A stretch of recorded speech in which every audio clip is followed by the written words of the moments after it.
Hi there, I'm Linda and this is Huttons Valley Permaculture. We're back in the veggie garden today because I'm a little concerned about my garlic plants. In last week's video I did a sneak peek at a bulb and decided that they still had a few weeks to go before harvesting. However, half of my earlier plantings are falling over. In today's video we'll be having a look at some of the reasons garlic plants fall over, and that may help us decide whether just to pull all of these out. Severe weather can impact any plant. Trees, veggies, grasses and garlic plants are no different. In the last couple of days we've had a lot of rain that has come in at right angles at times, so lots of wind with that rain. The rest of the garden has had a small amount of impact, but this garlic bed is on the outer edge, so may have copped a bit more, being less protected.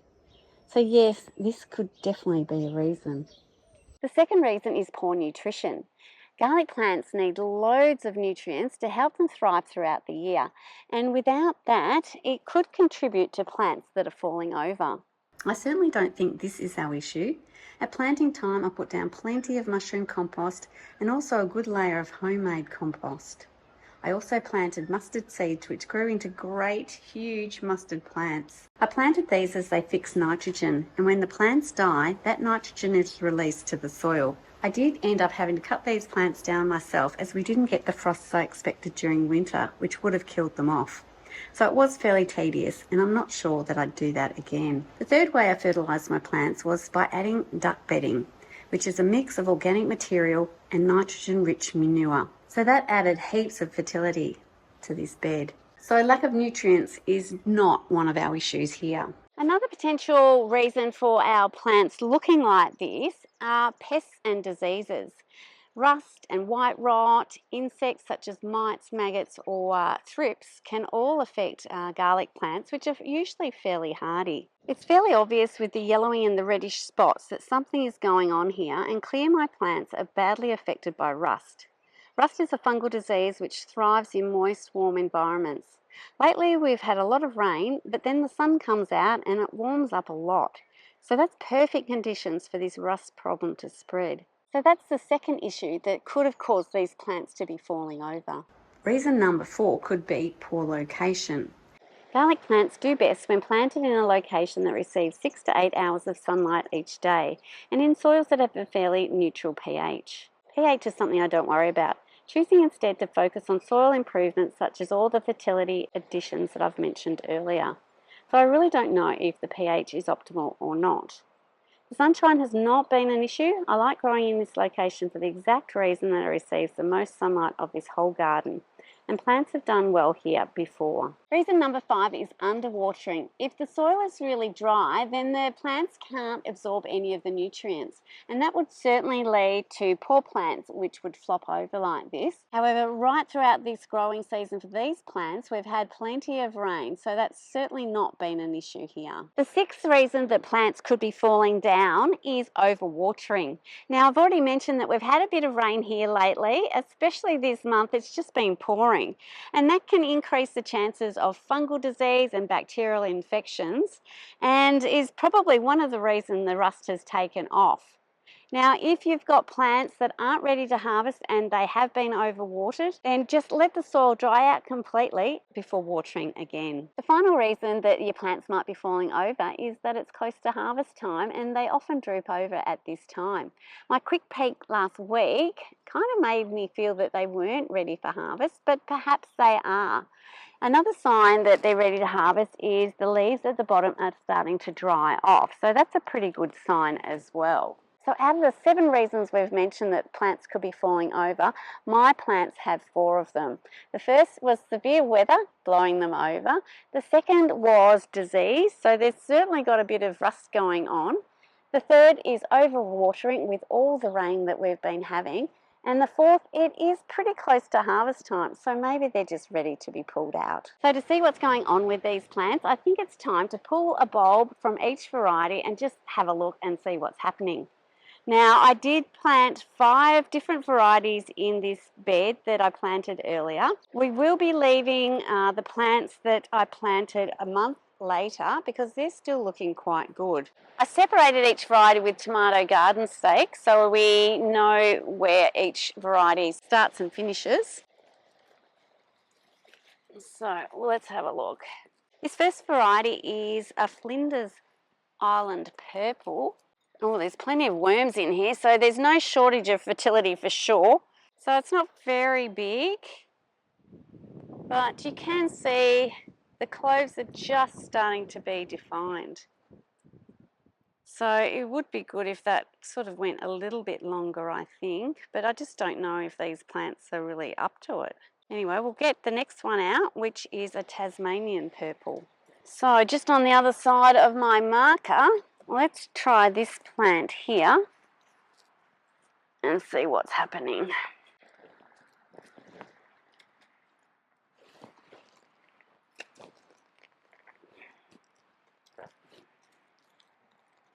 Again, heaps of worms in this soil. Get out, out you go. Now I'll just find our marker again. Under here, here's one. And they're kind of a bit buried. Here's another one. So we've got 5 varieties, so we should have 4 markers here somewhere. And that's the other one. All right, we've got our 4 markers, but that actually shows that these garlic plants here, which really haven't been affected by the rust that much and compare very well with our later planting, that is a homegrown variety. I'm not sure whether it's the white variety or the purple, but it's still looking pretty good and pretty upright. And I had just assumed that that was one of my later plantings, but apparently it's not. So that variety might do really well in my garden, whereas we might be able to just forget about these other varieties. So now on to the third variety. I'm going to get this one in here because it's really bent over, and definitely I don't want to leave it. Not a very big bulb, but as you can see, the cloves are just starting to form. But I don't think this plant would be growing any further anyway because it's got that big bend in it. So that's just going to be a small garlic bulb, I think. What I do want to show you here is just how gorgeous this soil looks. It's chocolatey brown, it's got great structure. And when I first dug into it, there was heaps of worms. There's a little one just kind of disappearing on us. So all that extra fertility has built the soil up, even if it hasn't quite produced huge bulbs as yet. So just a little past our early purple is my homegrown varieties. So I've got a white and a purple. I can't remember if this is the purple, I think it is, and the one that's going really well is the white variety. So maybe purples don't do too good here. I'll get this one out. Again, heaps of worms in here. Off you go. Tuck them back in. Yep, so that one is a homegrown purple variety. So that's seed that I saved and replanted this season. So that's looking better than the other bulbs that I've dug up, although we're only doing a sample size of 1 of each, so it's sort of not too fair on comparison. If I dug up this one, that wouldn't be too big. It does again look like the paper covering is starting to split. And it might be due to all the rain, I'm not too sure. And moving on to our 5th early variety, which aren't falling over and still look really healthy. And this one has got a dry leaf at the bottom, but some of them, they've only really got 1 dry leaf. I will dig them up, but I really don't think these plants are ready. And they look healthy enough that they can continue.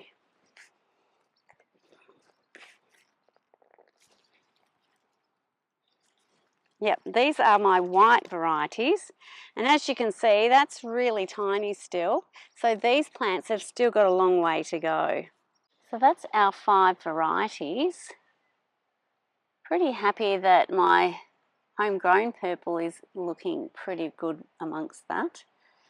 But really obvious that my white has another month or 2 to go probably. And I think the health of the plants really reflect that. Okay, so the decision now is whether just to pull the lot. Well, definitely for my white variety, that is going to be harvested in another month or so. I'll be keeping an eye on that. But maybe the reason these plants look like they do is that it is really close to harvest time. And while I'd really like huge, big cloves, maybe this is all I'm going to get. The fact that this one is splitting is a bit of an indication that we might want to get these out of the ground. And you can see some clove definition coming, so they're probably not far off ready. And see how bendy that is. I don't think once they start bending, they're really not going to grow that much more, especially the one that's been bent right over like that. The contrast between the health and vigour of these plants and the sort of dying look of these plants and the fact that all of these leaves are kind of drying off, which is certainly a sign. I think we're just going to take the plant's word for it and just get them all out of the ground. So, given that my plants look the way they do, I'm going to pull out these 4 varieties now, leave my homegrown white in along with my later plantings, and we'll do them in another month or so.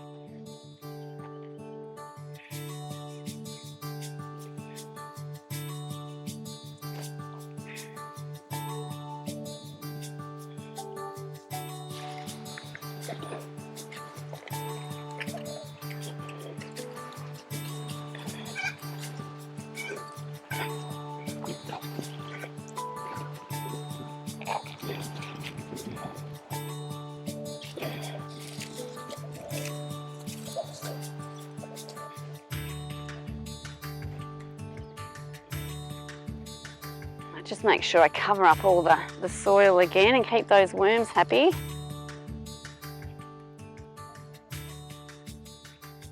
Well, that's all our Flinders Island purple out. There's a couple of good sized ones, but lots of the little ones. But that's okay. I think they're definitely ready to come out of the ground because there was a few more that were splitting as well. So we've got more windy, wet weather coming, so I don't think that was going to help these plants at all. And it might be the rust that's sort of affected how big they've been growing. But we'll get on to getting our Tasmanian purple out now.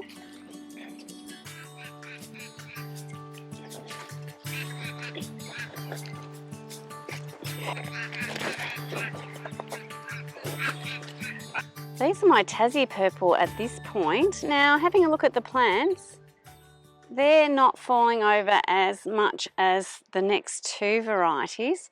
So I might just leave those in the ground a little bit longer and just see if they grow a bit more in comparison to what I've already pulled out. So I'm going to move on to my early purple and we'll see what we get out of here. See, that one's paper covering is splitting and it's looking a bit mushy too. So this is why I kind of get concerned about pulling them out, especially when we've had heaps of rain and there's more likely. So this variety definitely coming all out. Now that's my early purple. Again, not huge big bulbs.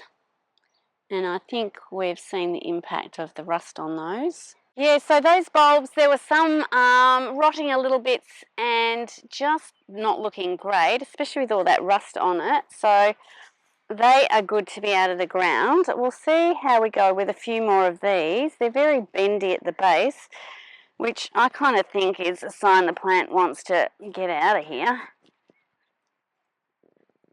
And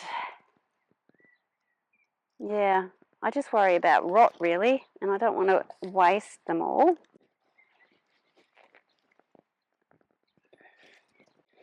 Okay. Yep, I'm happy with getting these all out as well.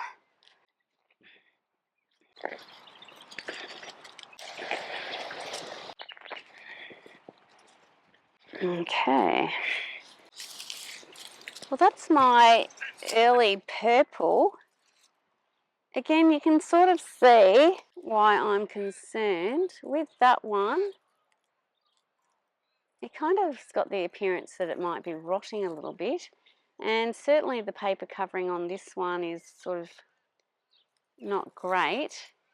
And I think leaving them in the ground for longer with a lot more wet weather coming is really not going to be really good for these bulbs. And I think getting them out now is probably the best idea. And while I was initially really excited about my homegrown purple, because there are some pretty decent sized bulbs in here, it had the biggest proportion of tiny little plants that really didn't get going at all.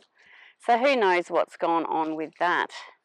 So that's my Flinders Island purple, my Tassie purple, most of which is still in the ground, my early purple, again, sort of a bit of rotting on the outer covering, and my homegrown purple. Now, this Melbourne white variety, I'll be keeping an eye on that, and it might be more disease resistant, or it might be the fact that that did come up later than those other bulbs, those other plants, and perhaps later planting of garlic might be better in my area if we've got this issue with rust. But I'll keep an eye on all of these plants and be sure to update you when I get them harvested. So what I'll do with these garlic cloves now is just take them to my carport, and I set up a little frame where I can air them out and they can dry beautifully in there like I've done previous years. So what was the cause of my plants falling over? Well, I think it's a combination of all four things. The severe weather certainly impacted because I noticed them blowing over with that. But the fact that they had all this disease on them might have affected the size of the bulb. The wet weather and overwatering has impacted that outer layer and hasn't helped. And the harvest time is sort of October, November, which is right now. So they were really ready to get out of the ground. Having said that, I'm still going to cross my fingers and hope that these ones will grow a little bit more before I get them out, but I'll be sure to show you that. Now, if you do want to see any of my previous garlic harvests and how I make my fermented garlic paste and my powdered garlic, which are quick and easy ways to add garlic to your dishes, I'll leave a link to the playlist for garlic right at the end of the video. I hope you've enjoyed today's video. Thanks so much for watching, and bye for now.